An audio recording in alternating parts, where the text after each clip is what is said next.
Ronin, and actually had that stigma of being like this tier 3 play to earn, company, but they've broken out of that too, right? Now people are interested in just the games that they're signing on. And, I think they're always going to have that interest from like the kind of tier 3 geos that want to have like some of the play to earn mechanics within games, but they've completely broken out of that, and now they're getting people interested in Ronin just as a vehicle for looking at, are good games still building? And as soon as Ronin attaches their name to somebody, it's a huge level up for that team. And so they've completely broken out of like the stigmas that they were getting kind of stuck in, and they're doing a great job of it.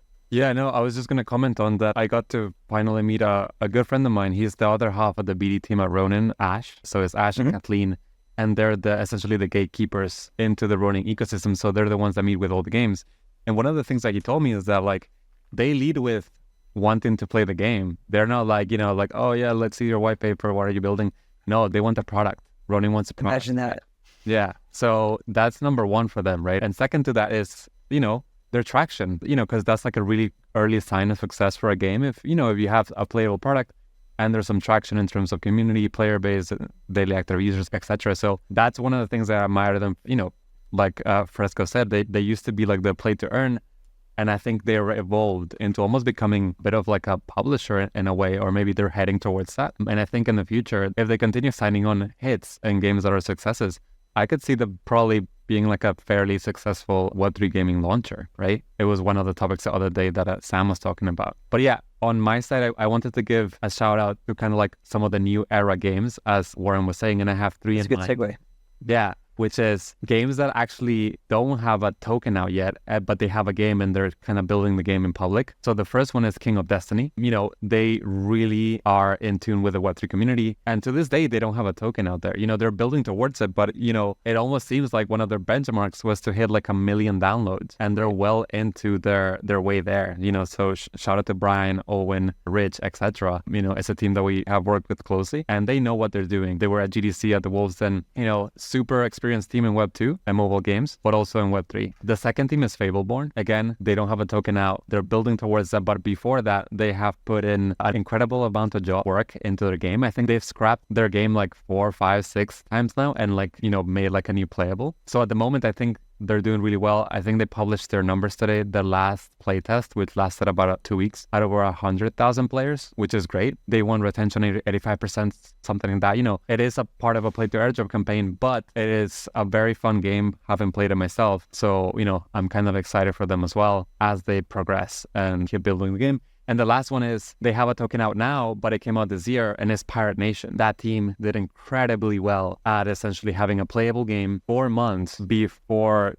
their token came out. And, they had an incredibly successful TG, and the community was really happy with it. And, I think if you were to put that token compared to a lot of the other charts that you showed earlier, you'll see that chart looks a lot better, probably. Those are my three picks and shout outs. Yeah, those are good ones to call out. And I'd love, Jerry, I want to get your picks for the current crop as well. But I think one thing that comes to mind is you're touching on those, Matt, like for each of them, the token did not launch before the game. For 2 of them, the token still hasn't launched. I would posit not every game needs a token, but we'll leave that can of worms for later. Importantly, 2 of those are mobile apps. And that's something where I think for the first and even second crop of gaming, it was less of an available lane because policy had not really evolved with the app and Play Store and with the typical user acquisition networks for mobile. We know here at Uptick that like mobile is like the platform for, if you want the biggest audience possible, you ship to mobile. If you want the most cost-effective user acquisition, you ship to mobile. So to me, that's another theme with like this third era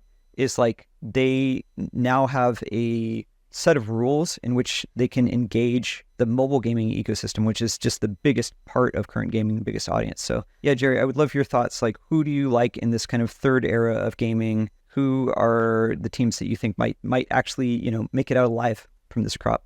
Yeah, that's a team I'm insanely bullish on. I think Pirate Nation, you can't discredit like what they've done. It has been I think an expertly done token launch, and just I think since they hit the scene, they've done everything the right way. Beyond a couple of those that we've talked about already, I think Parallel is really exciting because they continue to just grow as a game, and I think there are guys that we all know pretty well on that team and understand where they are and understand where they need to be to continue to grow in the TCG space, right? And Warren, maybe I'll let you touch more on that because you are actually a TCG player. But I also think that they're just doing, in a way, Xander, we're talking about things that couldn't exist without blockchain, right? Parallel Colony, I think, to me as somebody who's who plays games, is really exciting the way they're implementing like blockchain plus AI. It's kind of like this unique like 1.5 player game where you don't really play the game as much as you just guide your AI agent around and building out their own colony, right? So you're kind of playing alongside an AI agent, and I think it's just one of the more unique things I've seen somebody try to do. And I love that unique take on a new genre of game that doesn't really exist is happening, within blockchain. So yeah, Parallel for all the things that they're doing,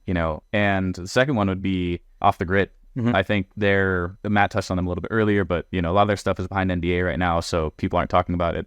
I think I'm in the playtest. I don't know, Matt, if you are. Everybody I've talked to who has played it has loved the game, right? I haven't heard anybody say that they didn't like it yet. Everybody's comfortable to say that like I would play this over Fortnite, or I would play this over Apex, or I'd play this over COD, right? So interesting. It's a really, really well done game that everybody's liking and is going to hit, PC. It's already on PC, but it's hitting consoles. Not sure how they're handling like blockchain and marketplace, on console. If I'd imagine they're doing it like off console and you have to go through a website, connect your account and all that off stuff. Off the grid. There we go. Warren, the puns are getting better. But yeah, everybody, it's just universally, seems to be that everybody loves it, and as everybody is enjoying playing it. And yeah, I think a game that can actually start to make that crossover into pulling people who don't know anything about blockchain into it. Thank you guys again for joining, and thank you to all the listeners. As always, the pod was brought to you here by our team at Uptick. You may have heard by now, but here at Uptick, we help games grow. So we do all the full scope work around growth marketing, user acquisition, Web3 native marketing, creative analytics, and all the support functions powered by our Uptick Games Growth platform. So if you are building a cool game, we don't care what kind of technology you're using. You can be Web3, Web4, Web5. It doesn't matter. If the game is cool, we want to help you scale it. And you can reach us through our website. It's uptick.com, upptic.com. Talk soon.